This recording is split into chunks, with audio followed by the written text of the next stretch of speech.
Hello guys, अगर आपने मेरे चैनल को सब्सक्राइब नहीं किया तो सबसे पहले इसे सब्सक्राइब कर दीजिए। इसमें मैं आपको करा रही हूँ एनसीईआरटी सीरीज स्टार्ट कर रही हूँ, जिसमें मैं आपको chapter first class 10th chemical reaction and equation कराने जा रही हूँ। केमिकल रिएक्शन एंड इक्वेशन, हमारी जो एनवायरनमेंट है उसमें टू टाइप के चेंजेस होते हैं स्टूडेंट्स, फिजिकल चेंज और केमिकल चेंज। तो यहाँ पे लिखा गया consider the following situation of daily life and think about what happen when. अगर आप मिल्क को left at room temperature during summer, अगर समर में आप मिल्क को रूम टेम्परेचर में छोड़ दो तो क्या होगा। Iron tawa and pan nail left expose to humid atmosphere, इनको छोड़ दो तो क्या होगा। Grapes get fermented. तो इसमें बता रखा है, इसमें चेंजेस की बात कर रखी है, फिजिकल चेंज और केमिकल चेंज की। देखो, फिजिकल चेंज वो चेंज होती हैं जिनमें no new substance is form, जिसमें कोई भी न्यू सब्सटेंस फॉर्म नहीं होगा। ठीक है, फिजिकल चेंज कौन से होते हैं, जिनमें क्या होगा, कोई भी न्यू सब्सटेंस फॉर्म नहीं होगा, तो उसे बोलते हैं हम फिजिकल चेंज। केमिकल चेंज क्या होती हैं, जिसमें कुछ नया न्यू सब्सटेंस फॉर्म होगा। ठीक है स्टूडेंट्स, फिजिकल चेंज कौन से होंगे, जिसमें हमारा क्या होगा, कोई न्यू सब्सटेंस फॉर्म होगा, और केमिकल चेंज क्या होंगे, जिसमें हमारा कोई न्यू सब्सटेंस फॉर्म नहीं होगा। और अब फिजिकल चेंज जो होते हैं आपके रिवर्सिबल होते हैं, और जो केमिकल चेंजेस होते हैं आपके वो होते हैं इरिवर्सिबल। रिवर्सिबल का मीन्स क्या होता है कि आप फॉरवर्ड डायरेक्शन में जा सकते हो एज वेल एज आप बैकवर्ड डायरेक्शन में भी जा सकते हो। फॉर एग्जाम्पल, जैसे आप यहाँ पे देखते हो, अगर हम इसमें बात करते हैं वाटर, वाटर क्या होता है हमारा H2O। यहाँ पे मैं एल शो कर रही हूँ, एल मीन्स लिक्विड स्टेट में है, H2O मतलब वापस वाटर। अब मैं इसके पीछे लिख रही हूँ जी का मीन्स कौन सी स्टेट होगी इसकी, गैशियस। तो आपको देखो, लिक्विड से वेपर एंड वेपर से आप क्या कर सकते हो, वापस लिक्विड कर सकते हो। सेम एग्जाम्पल है, आप वाटर से क्या बना सकते हो, आइस बना सकते हो सॉलिड, और जो आइस है, आइस से वापस क्या बन जाएगा, वाटर। तो ये आपके जो चेंजेस होते हैं इन्हें बोलते हैं फिजिकल। इसमें कुछ न्यू नहीं बना, वो भी वाटर है, वो भी वाटर, बस स्टेट चेंज हो गई है, तो वो फिजिकल, जिसमें कुछ नया सब्सटेंस फॉर्म नहीं होगा। केमिकल क्या होता है, जिसमें कुछ नया सब्सटेंस फॉर्म होता है। लेकिन अगर मिल्क की बात करती है, अगर मिल्क को हम रूम टेम्परेचर में लेफ्ट रख दें, मतलब छोड़ दें, तो क्या होगा, मिल्क क्या होगा, हमारा खराब हो जाएगा। मतलब मिल्क का क्या, मिल्क किसमें कन्वर्ट हो जाएगा, मिल्क क्या होगा, मिल्क के अंदर फर्मेंटेशन हो जाएगी और चीज़ फॉर्म हो जाएगा। ऐसे ही अगर आयरन तवा पैन पे नेल को आप छोड़ते हो तो उसके अंदर क्या होता है, उसके ऊपर कोरोजन हो जाता है, जंग लग जाता है, ग्रेप्स भी फर्मेंट हो जाते हैं, तो उसमें न्यू सब्सटेंस फॉर्म होगा। ठीक है, अब आप देख सकते हो, जो आप कोरोजन से, मतलब आपका जो नेल है जिसपे कोरोजन जो कोरोड हो चुका है, आप कोरोडेड से न्यू नेल बना सकते हो, नहीं बना सकते। तो ये क्या है, न्यू, इसमें न्यू सब्सटेंस फॉर्म हो रहा है। तो ये कौन सा चेंज है, हमारा केमिकल है। Food get digest in our body, इसमें भी क्या हो, ये सब क्या है आपके केमिकल चेंजेस।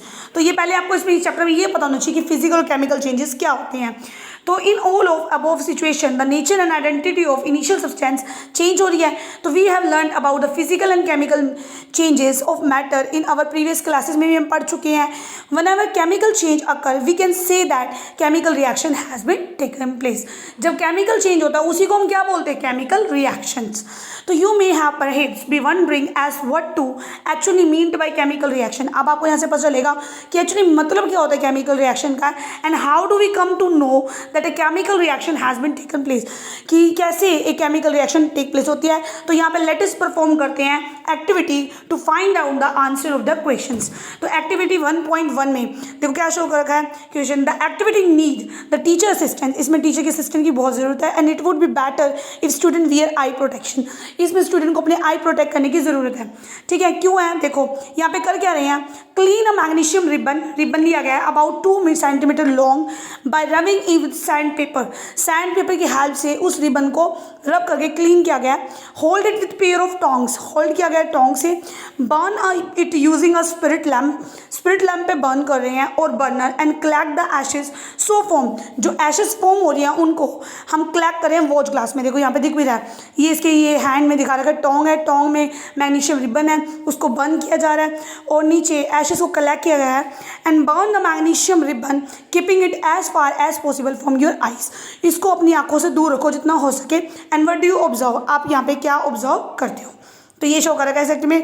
तो देखो अब आगे क्या बता रखा है इसके अंदर, यू मस्ट हैव ऑब्जर्व कि magnesium ribbon with dazzling white flame. देखो जब हम मैग्नीशियम रिबन को बर्न करेंगे तो उसमें से क्या निकलेगा, वाइट डेजलिंग फ्लेम। ये लाइन अब इंपॉर्टेंट है, मेन है कि डेजलिंग वाइट फ्लेम प्रोड्यूस होगा एंड चेंज हो जाएगा वो वाइट पाउडर में।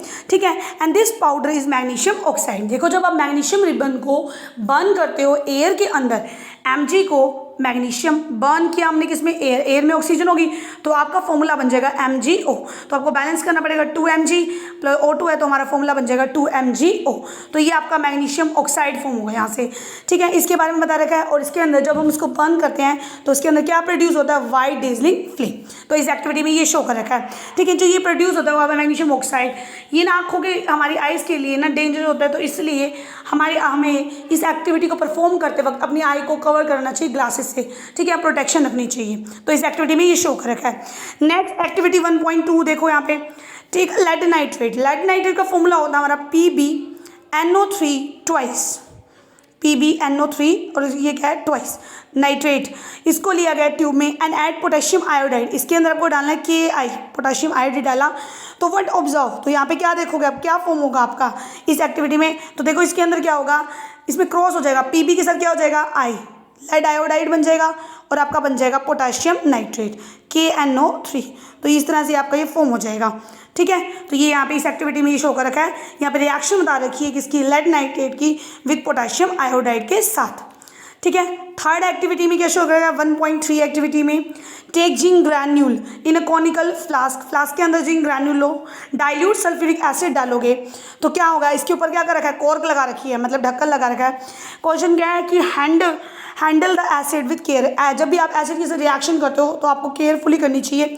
तो अब क्या ऑब्जर्व करेगा, देखो यहाँ पे एक चीज़ नोट कर लेना, जब भी कोई मेटल एसिड से रिएक्ट करती है, जब भी कोई मेटल एसिड से क्या करती है, रिएक्शन करती है, तो it release the hydrogen gas, वो क्या रिलीज करती है, हाइड्रोजन गैस। तो यहाँ पे ये शो कर रखा है कि जब आप जिंक के अंदर, जब आप यहाँ पे क्या करोगे, जिंक के अंदर क्या डालोगे, एसिड डालोगे। एसिड कौन सा बोल रखा है इन्होंने यहाँ पे डाला है, डाइल्यूट DIL शो करेंगे हम, ठीक है। क्या डाल रहे हैं, H2SO4, H2SO4 इसका फॉर्मूला है सल्फ्यूरिक एसिड का, H2SO4। तो यहाँ पे क्या फॉर्म होगा, ZnSO4 zinc sulphate plus H2, hydrogen gas evolve हो जाएगी। और गैस जब भी इवोल्व होती है तो यहाँ पे हम इसको अपवर्ड एरो से शो करते हैं कि यहाँ से इसके एफरवेसेंस होकर निकल जाएगी, ठीक है। जैसे कोल्ड ड्रिंक में देखते हो आप, एफरवेसेंस निकलती है, वहाँ पे CO2 की, यहाँ पे किसकी निकलेगी, हाइड्रोजन की। तो नोटिंग पॉइंट क्या है कि जब भी कोई मेटल रिएक्ट करेगी, ठीक है, वो कौन सी गैस रिलीज करेगी एसिड के साथ, हाइड्रोजन गैस। तो इसमें ये बता रखा है एक्टिविटी 1.3 में। अब हम आगे प्रोसीड करते हैं। इसमें क्या है, from the above 3 activities we can see that, हम देख सकते हैं, वी कैन से दैट कि any of the following observation help us to determine whether a chemical reaction has taken place. आप यहाँ ये देख सकते हो अबव 3 एक्टिविटीज से कि कोई केमिकल रिएक्शन होती है, हमें कैसे पता चल रहा है कि वो केमिकल रिएक्शन हो रही है, या तो उसकी स्टेट चेंज हो रही है, चेंज इन स्टेट, सेकेंड है हमारा चेंज इन कलर, या तो कलर चेंज हो, थर्ड है इवोल्यूशन ऑफ गैस, और फोर्थ है चेंज इन टेम्परेचर। अगर ये आपको ऑब्जर्वेशन शो हो रही है तो यहाँ से क्लियर इंडिकेट हो रहा है कि हाँ केमिकल रिएक्शन प्रोसीड कर रही है, ठीक है। तो as observe that change around us, हम अपने सराउंड में भी चेंज देखते हैं, तो वी कैन से दैट कि there is a large variety of chemical reaction होती हैं take place around us, and we will study about the various chemical reaction and synthetic representation, इस चैप्टर में आप पढ़ोगे, ठीक है। अब आपको यहाँ से एक पॉइंट क्लियर है कि केमिकल रिएक्शन क्या होती हैं। केमिकल रिएक्शन वो होती हैं जिनके अंदर केमिकल चेंजेस होते हैं, ठीक है। फिजिकल चेंज वाली को हम नहीं बोल रहे, केमिकल चेंजेस वाली को क्या बोल रहे हैं हम, रिएक्शन। और अगर मतलब हम कैसे कह सकते हैं कि how to you observe that कि केमिकल रिएक्शन टेकिंग प्लेस, कैसे ऑब्जर्व होगा कि रिएक्शन हो रही है, या तो उसमें स्टेट चेंज होगी, या नहीं क्या होगा, स्टेट के बाद कलर चेंज होगा, इवोल्यूशन ऑफ गैस होगी, या फिर उसके अंदर क्या होगा, टेम्परेचर चेंज होगा। तो ये सब होगा, तो दैट मीन्स वहाँ पे रिएक्शन हो रही है। तो यहाँ पे ये कंप्लीट होता है। उसके बाद है नेक्स्ट केमिकल इक्वेशंस। देखो इक्वेशंस क्या होती हैं, केमिकल इक्वेशंस। एक्टिविटी 1.1 डिस्क्राइब करता है कि वन मैग्नीशियम रिबन को आप बर्न करते हो ऑक्सीजन में तो it get converted into magnesium oxide. मतलब जब हम Mg में, मैंने हम ऊपर की थी रिएक्शन, Mg में आप जब O2 डालते हो 2Mg + O2 तो आपका बनता है 2MgO, मैग्नीशियम ऑक्साइड बनता है। तो द डिस्क्रिप्शन ऑफ केमिकल जो रिएक्शन है इन सेंटेंस इज क्वाइट लॉन्ग। पहले इसको ना वर्डिंग में लिखा जाता था, वर्डिंग में लिखना इज क्वाइट लॉन्ग। अगर मैं मैग्नीशियम लिखने बैठ जाऊँ और ऑक्सीजन तो ये लंबा हो जाएगा बहुत। तो इसलिए बोला गया इसको शॉर्ट करने के लिए and simple and easy way बनाने के लिए इसको क्या किया गया, इस वर्ड इक्वेशन को सिंबल में कन्वर्ट किया गया आगे। तो ये बता रहा है द वर्ड इक्वेशन ये है। रिएक्टेंट क्या होती हैं, जिनको हम लेफ्ट हैंड साइड पे लिखते हैं, और प्रोडक्ट क्या है जो ये राइट हैंड साइड पे लिखे गए। मतलब रिएक्टेंट की अगर करेक्ट डेफिनेशन लिखी जाए, द केमिकल जो रिएक्शन में पार्टिसिपेट करते हैं उन्हें बोलते हैं रिएक्टेंट, एंड जो फॉर्म होता है and that is called the product. तो उसे बोलते हैं प्रोडक्ट। तो यहाँ पे शो कर रखा है, देखो यहाँ पे इसको डिफाइन भी कर रखा है, the substance that undergo the change in reaction, जो सब्सटेंस रिएक्शन में चेंज में जाते हैं उन्हें हम रिएक्टेंट बनते हैं। न्यू सब्सटेंस जो फॉर्म होता है रिएक्शन में, that is called the product.